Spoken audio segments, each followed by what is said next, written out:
Hey, what's up, everybody? I'm Bun B, of course, back with my compadre, Dr. Anthony Penn. This is our fourth remix based on the session that we're talking about today, hip hop and Christianity. Doc, you got any questions for me on this? Yeah, I have a question for you, Prof. Okay. So it's clear that hip hop has had a relationship with Christianity. On some level, that relationship has been positive.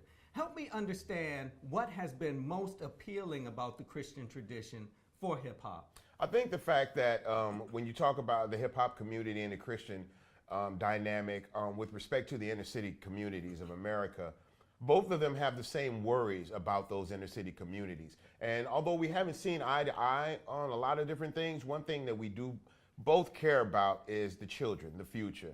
So hip hop and the church have tried to work together to create different avenues for the youth of America in these inner cities. You know, after school programs, which used to be very proliferant in America, have dwindled over the last couple of years. Hip hop has tried to, fund some of these situations and then offer different ways of connecting with the youth. We can't just expect churches to go out and do all the hard work for us. We have to be there, not just financially, but in person, talking to these youth, explaining the world, and most importantly, explaining the difference between what we see on television and what's real today, because a lot of our children are getting very confused, and often there's mixed messages being sent from the community as far as hip hop is concerned. As an elder, it's important for me to build these lines of communication to make sure that people feel comfortable coming to hip hop for other issues.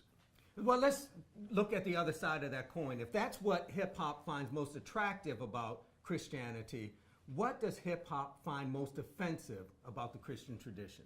I think in most cases it's the pot calling the kettle black. I mean, we're all humans. We're all sinners, to be, quite honest, and none of us are perfect.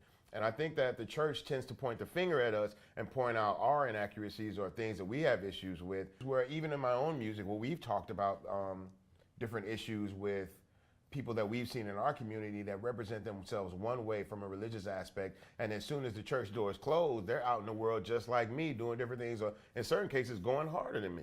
It's been really interesting. That's really helpful, Prof. You have something for me? Yeah, as far as Christianity and hip hop is concerned, we've seen the growth of the hip hop rapper as he stands in Christianity, the Christian rapper, the gospel MC. But we talk about hip hop in this aspect, but has music always had this connection with Christianity? Like, we see these messages coming from the hip hop culture, but has R&B or jazz sent different musics about their representation of Christianity?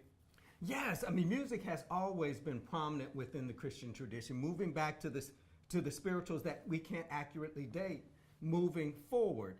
And there's also been a flirtation within churches, right? A flirtation with what has been labeled secular music, right. An appreciation for the beat and some hesitancy with respect to the lyrics.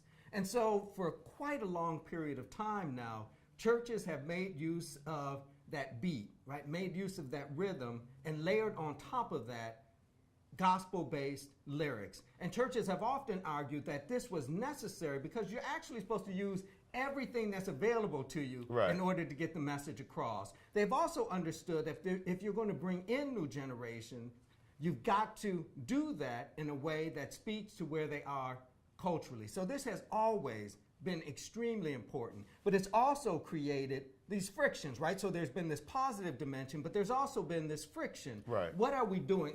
If we're supposed to be in the world but not of it, what does it mean to introduce this worldly musical form?